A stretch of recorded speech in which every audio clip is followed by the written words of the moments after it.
Hey everybody, I wanted to give you all an update on my Kawasaki Versys X300. So I bought this bike this year, and as of last Saturday, I only had 375 miles on it. I made a goal that by the end of this month, I wanted to have 1,000 miles on it. So by January 1st, 2021, I want to have 1,000 miles on the odometer. That way I can feel a lot better about actually taking this thing out and doing some riding. Now, the problem with riding in the month of December is it's colder than obviously the summer. Winter weather riding is a lot different than summer riding. I've had plenty of experience riding dirt bikes in cold weather. You just throw a jacket on. But since you're on that dirt bike riding, exerting all that energy, you're burning calories and you're warming yourself back up. Street bikes are a lot different. You're moving quickly. That cold air is hitting you at a much faster rate, and you're just sitting on it. You're not really getting a good workout burning all that energy. That's what I'm quickly learning. I'm quickly learning that you do need the right gear. Now, the gear that I have an HWK jacket and pants. I'm 5'4", 115 pounds. I'm pretty small. I have the smallest sizes that they sell, and I barely fit. Actually, I probably don't really fit in them. At their price point, I can deal with it. I just look like MC Hammer when I have them on. They're still comfortable. It just looks a little weird. So, but I can get over that. So that's the gear that I have. I've got some built boots, riding boots, and I was wearing wool socks most of the time, or at least some kind of a thicker sock. And then as far as gloves go, I was just wearing a generic winter pair of gloves, kind of a little heavier. It's all cloth, but a little bit heavier, like fleece lined gloves.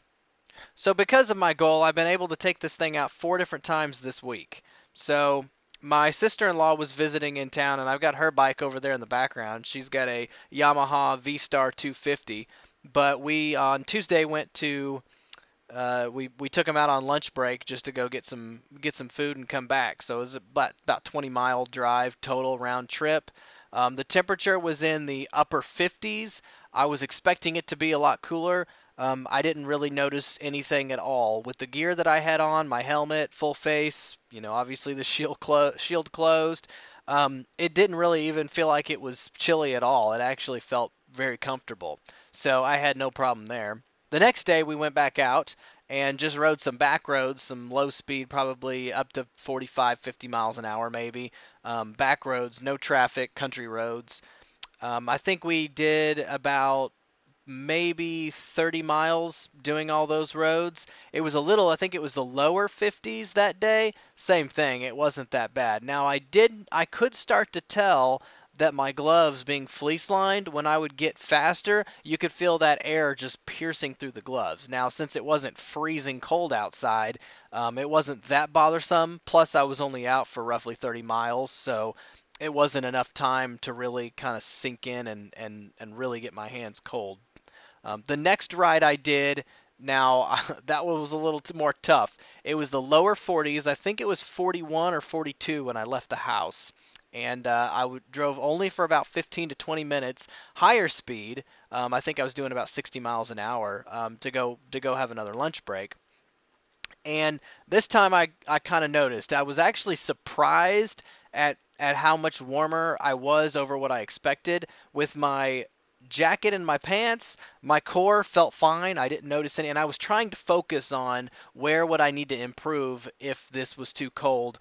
And I was not. I wasn't at all. I didn't have any issues there. However, my hands were dying. They hurt pretty bad just from riding in that cold. Now, it wasn't unbearable to the point where I need to quit and do something else, but it was definitely noticeable. Now, I will say this. We went to eat barbecue, and by the time I got in there, ordered, sat down, and started eating for maybe 15 minutes, my hands had warmed up. I realized my toes were cold. So, did I not notice that my toes were cold because my hands were too cold? That's all I could focus on.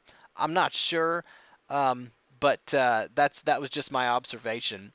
On my way back, it was a 15-minute, a little bit higher speed because I was in a hurry to get back, and I did notice. I mean, for 15 minutes in that colder weather, it wasn't really that bad. With my core being warm, just dealing with my hands being cold for about 15 minutes, it wasn't unbearable. But I could imagine it's probably a function of how long you ride versus how fast you ride and how cold it is. Those three factors probably play into how long you can ride for. It's just my guess. So my fourth time going out this week, I just went over to my brother-in-law's place. He's about, it was 100 miles round trip, about 51 miles, I believe. A little over an hour drive, taking state highways and kind of not a direct path, kind of a more roundabout way to get there. And the drive there, when I left here, it was upper 50s. No concerns at all. I wasn't hot. I may have actually been a little warm in all my gear, but not hot, not anything uncomfortable. Especially when I started moving, I was fine. Got all the way there, no issues at all. Now I stayed over there. We talked for, I don't know, maybe an hour, just kind of hung out. And then I came back after the sun was setting and had set.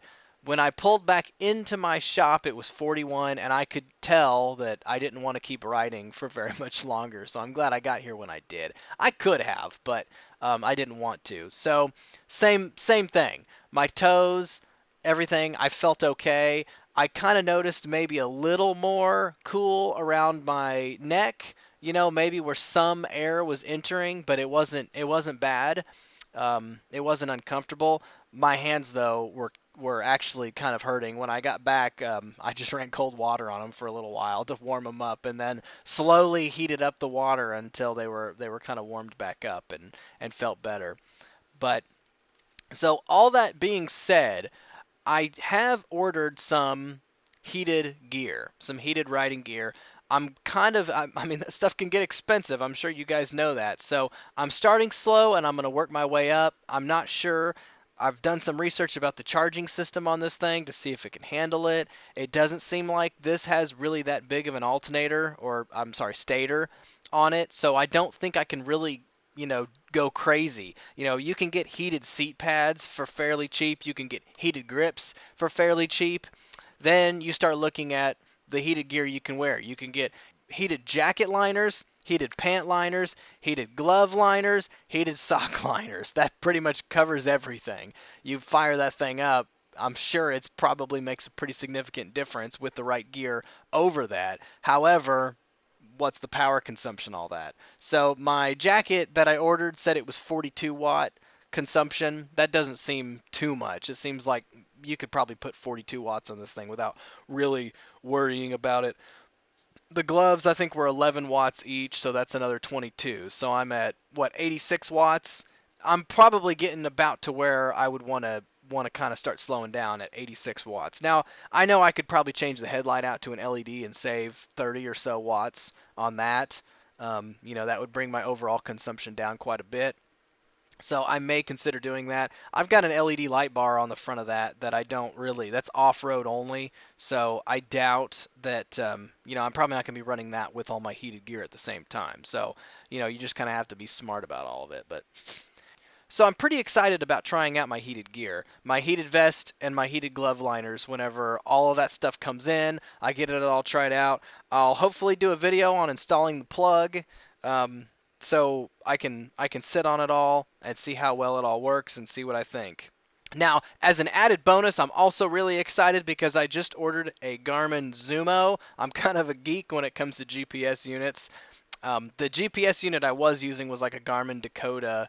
I think it was a 450. It's kind of an older unit, not ideal for street at all.